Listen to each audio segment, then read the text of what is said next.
पेशाब कांड हुआ था। तो इन घटनाओं को आप किस तरीके से देखते हैं? मैं समझता हूँ इसका सबके पीछे बेसिकली ब्राह्मणवाद है। ब्राह्मणवाद का मतलब है ऊंच नीच की भावना। ये तो शूद्र को पढ़ने लिखने का, व्यापार करने का, संपत्ति रखने का अधिकार मनुस्मृति में नहीं है कि हमारा आदमी छोटी से लेकर किसी ऊंची से ऊंची कुर्सी तक पहुंच जाए, वो उसको स्वीकार करने को हृदय से तैयार है। तो इंसान पैदा किया सब बराबर है, लेकिन जिनके सोच में है कि हम कितनी SC/ST आरक्षण में मुस्लिमों को भी आरक्षण देने की मांग की जा रही है। केवल पढ़ाई से होगा। आप अपने बच्चों को पढ़ाइए, अपने बच्चों को पढ़ाई लिखाई पे ध्यान दीजिए, तो आपको तरक्की मिलेगी। तो मुझे इस बात को बताते हुए खुशी हो रही है कि उसका इतना अच्छा रिजल्ट आया कि पिछले साल पूरे देश से लगभग 4 करोड़ लोग कांवड़ लेने गए, लेकिन इस साल वो आंकड़ा घट के केवल 1 करोड़ पे आ गया, यानी 75% लोग नहीं गए। इंडिया के फेवर में, बट इंडिया में तो इंडिया बढ़ेगा, इंडिया जीतेगा। जय भीम दोस्तों, मेरा नाम है सुषमा और आप देख रहे हैं दलित टाइम्स। दिन ब दिन दलित उत्पीड़न और अत्याचार की घटनाएं बढ़ती जा रही हैं। कहीं हकमारी के लिए दलित और आदिवासी युवा नग्न प्रदर्शन कर रहे हैं, तो कहीं बहुजन नेताओं के ऊपर जानलेवा हमले हो रहे हैं। हर एक मुद्दे पर खुलकर बातचीत होगी और इस बातचीत के लिए आज हमारे साथ मौजूद हैं राजेंद्र पाल गौतम जी। बहुत बहुत शुक्रिया सर अपना टाइम देने के लिए। सर, पहला सवाल यही है कि देश के ज्यादातर राज्यों में दलित उत्पीड़न की घटनाएं दिन ब दिन बढ़ती जा रही हैं और डेली ये न्यूज आती है। जैसे आज MP की एक न्यूज है कि दलित महिला सरपंच को यादवों ने कीचड़ में मतलब घिसा के उनको धक्का देके जूतों से पीटा। इसके अलावा पीछे सीधी कांड जो हुआ था, फिर सोनभद्र में भी सेम वैसे ही पेशाब कांड हुआ था। तो इन घटनाओं को आप किस तरीके से देखते हैं? मैं समझता हूँ इसका सबके पीछे बेसिकली ब्राह्मणवाद है। ब्राह्मणवाद का मतलब है ऊंच नीच की भावना, जहां किसी को जन्म से नीच, किसी को जन्म से ऊंचा बताया गया। और जो वर्ण व्यवस्था और जाति पर आधारित जो संरचना की है समाज की, वो उसका बहुत बड़ा कारण है। आज भी उन लोगों को यह स्वीकार नहीं है कि देश के अनुसूचित जाति, जनजाति और पिछड़े वर्ग के लोग आगे क्यों बढ़ रहे हैं। यहां तक कि खुद पिछड़े वर्ग में से कई ऐसी दबंग जातियां हैं जो अभी भी सच को जानना और समझना नहीं चाहती, और किसी दूसरे के उकसावे में वही लोग उत्पीड़न के घटनाएं ज्यादा करते हैं। उनको भी जागरूक करने की जरूरत है, क्योंकि जब आप बात वर्ण व्यवस्था की करेंगे तो शूद्र को पढ़ने लिखने का, व्यापार करने का, संपत्ति रखने का अधिकार मनुस्मृति में नहीं है। तो बेसिकली तो पिछड़े वर्ग में जो जाति आती है, जो अपने आप को दबंग समझती है, उनके भी पिछड़ेपन का कारण वही वर्णवादी व्यवस्था, वही ब्राह्मणवादी व्यवस्था है। ठीक है, वो जो मानसिक रूप से उनमें सुप्रीमेसी की जो भावना है, वो चीज आज भी इस बात को स्वीकार नहीं करती कि कोई दलित चाहे गांव का सरपंच बन जाए, चाहे वो उससे आगे बढ़ के जिला पंचायत सदस्य बन जाए, चेयरमैन बन जाए, विधायक बन जाए, सांसद बन जाए, मंत्री बन जाए, और बल्कि सच कहूं तो चाहे राष्ट्रपति बन जाए। आपने भी पिछले दिनों देखा होगा दिल्ली के अंदर, होश खास के अंदर जो जगन्नाथ का मंदिर है, उसके अंदर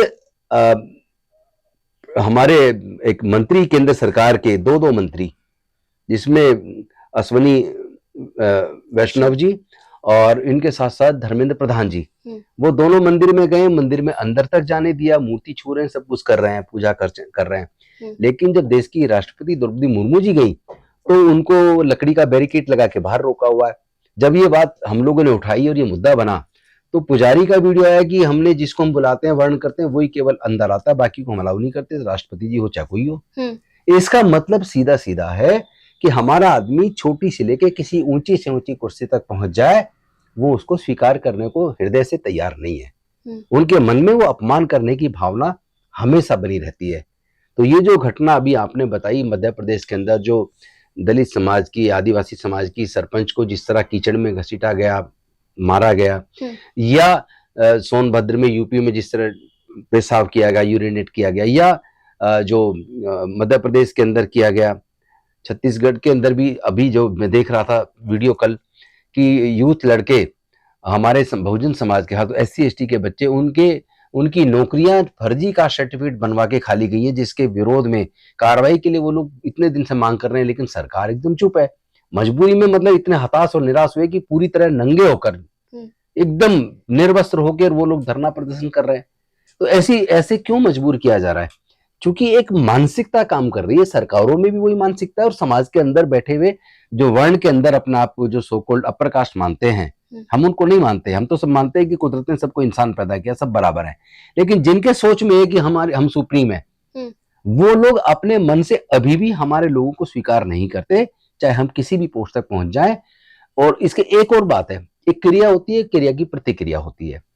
उनको अंदर मन में ये भी एहसास है, जो लोग हजारों साल से हमारे गुलाम थे, हमारे सामने ऊंची आवाज में बात नहीं कर सकते थे, हमारे सामने कुर्सी पे नहीं बैठ सकते थे, हमारे सामने से चप्पल पहन के घर के सामने से नहीं निकल सकते थे, आज वो लोग बड़ी बड़ी कुर्सियों पे आ गए। आज वो लोग MP MLA मंत्री भी बन रहे हैं, राष्ट्रपति तक बन गए।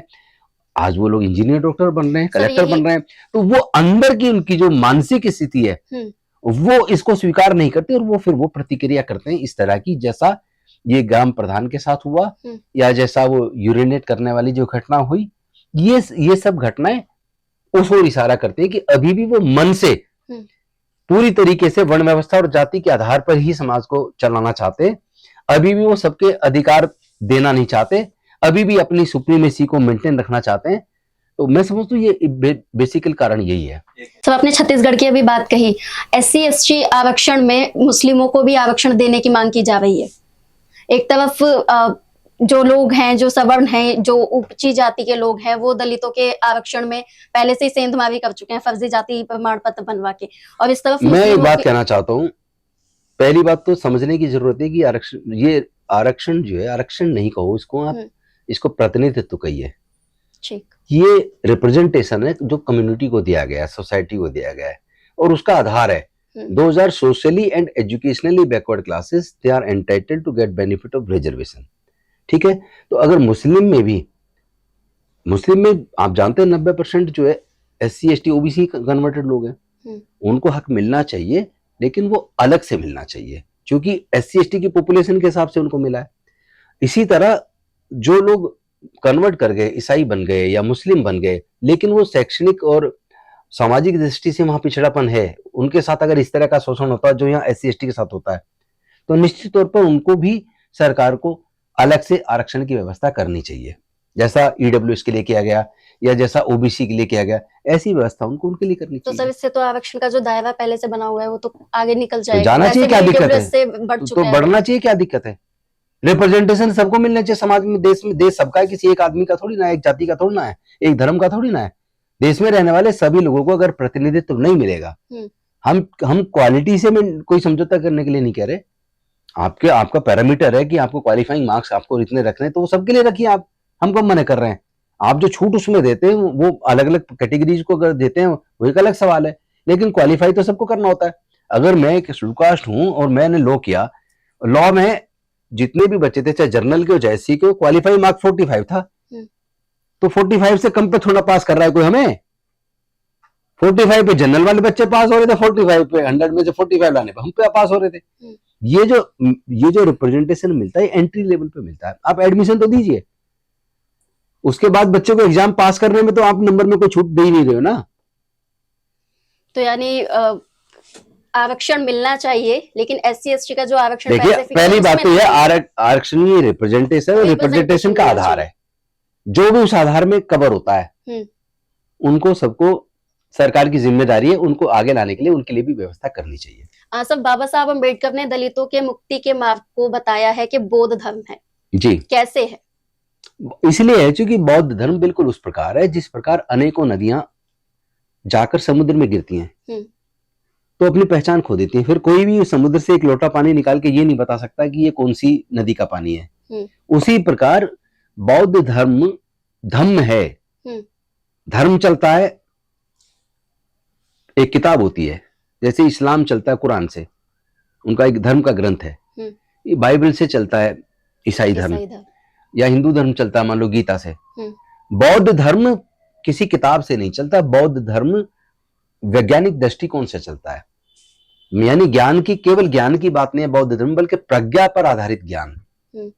यानी कि आपको, बुद्ध ने खुद कहा, किसी बात को इसलिए मत मानो कि किसी बड़े ग्रंथ में लिखी है, किसी बड़े व्यक्ति ने कही है, बल्कि किसी भी बात को मानने से पहले उसको जांचो, परखो, परीक्षण करके देखो, बुद्धि और विवेक की कसौटी पर तर्कपूर्ण तरीके से कस कर देखो, फिर आपको अगर लगे हाँ ये बात सही है तब मानो।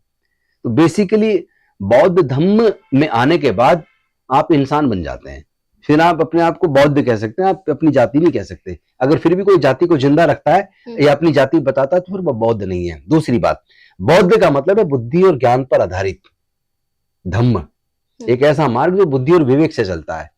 उसमें जाति के लिए कोई स्थान नहीं है, उसमें हिंसा के लिए कोई स्थान नहीं है, किसी दूसरे के हक मारने के लिए कोई स्थान नहीं है, किसी को प्रताड़ित करने के लिए कोई स्थान नहीं है। उसमें समता, स्वतंत्रता, बंधुता, न्याय, प्रज्ञा, शील, करुणा और मैत्री है। इसलिए बाबा साहब ने कहा है कि वैसे भी हमारे पूर्वज बौद्ध थे। सम्राट अशोक के टाइम पर लेके म्यांमार से ईरान तक पूरा भारत बौद्ध में था। तो हमारे बुजुर्गों की सांस्कृतिक विरासत इतनी रिच है। आज हमें अकल आ गई कि हमारे पूर्वज बौद्ध थे तो हमें बौद्ध बनना चाहिए, और फिर हमें जाति से भी मुक्ति मिल जाएगी, उत्पीड़न से भी मुक्ति मिल जाएगी, और जो पढ़ेगा वो बढ़ेगा। बुद्ध के धम्म में ज्ञान पे सबसे ज्यादा ध्यान दिया गया है, तो जो ज्ञान के रास्ते पे चलेगा अपने आप उसकी इतनी तरक्की हो जाएगी, फिर उसको कोई पीट नहीं पाएगा, उसको कोई डिफीट नहीं कर पाएगा। सब आप अम्बेडकरवादी विचारधारा और बौद्ध धर्म को आगे बढ़ाने के लिए लगातार काम कर रहे हैं, तो इसके लिए आगे आपके फ्यूचर में क्या क्या प्लान होने वाले हैं? अभी तो 4 बड़े प्रोग्राम हैं। अभी 26 अगस्त को मिशन जय भीम का स्थापना दिवस है, ऑडिटोरियम में उस प्रोग्राम को हम लोग कर रहे हैं, उसकी तैयारी कर रहे हैं। और 10 सितंबर को 50,000 लोगों का प्रोग्राम जयपुर के अंदर है, राष्ट्रीय बौद्ध सम्मेलन। और उसके बाद 26 नवंबर को संविधान दिवस पर राष्ट्रीय बौद्ध एवं बहुजन समाज अधिकार सम्मेलन 26 नवंबर को 1 लाख लोगों का गुजरात के अहमदाबाद के अंदर है। और उसके बाद 3 दिसंबर को दिल्ली के रामलीला मैदान में 1 लाख से भी ज्यादा लोगों का राष्ट्रीय बौद्ध एवं बहुजन अधिकार सम्मेलन दिल्ली के अंदर है, जिसमें 1 लाख से ज्यादा लोग होंगे। तो वो सब तैयारियां चल रही हैं और पूरे देश में लगातार काम चल रहा है। जैसे आखिरी क्वेश्चन ये कि एक वीडियो अभी सोशल मीडिया पे बहुत वायरल हुई थी, जिसमें कुछ लोग हैं जिन्होंने अपनी कावड़ पे जय भीम का झंडा भी लगा रखा है, भारत का झंडा भी लगा रखा है और सनातनी झंडा भी लगा रखा है। ये वो लोग हैं जो दलित हैं या? अभी मैं आपको बताऊं, पहले तो मैं सबको इस बात के लिए बधाई दूंगा और लोगों से धन्यवाद करूंगा इस बात के लिए कि हमने अपील की थी कि कावड़ लेने के लिए कोई इंडस्ट्रियलिस्ट नहीं जाता, कोई पूंजीपति नहीं जाता, पैसे वाले लोग नहीं जाते, और पर्टिकुलर जो अपने आप को सो कॉल्ड अपर कास्ट बोलते हैं, जिन जो सब तरीके से संपन्न हैं, उनके परिवार से कोई कावड़ लेने नहीं जाता। हम देखो, जांच करो तो कावड़ लेने अनुसूचित जाति, जनजाति, पिछड़े वर्ग के लोग ज्यादा जाते हैं, ज्यादा क्या 99% वही जाते हैं, और वो ही गरीब मिलेंगे।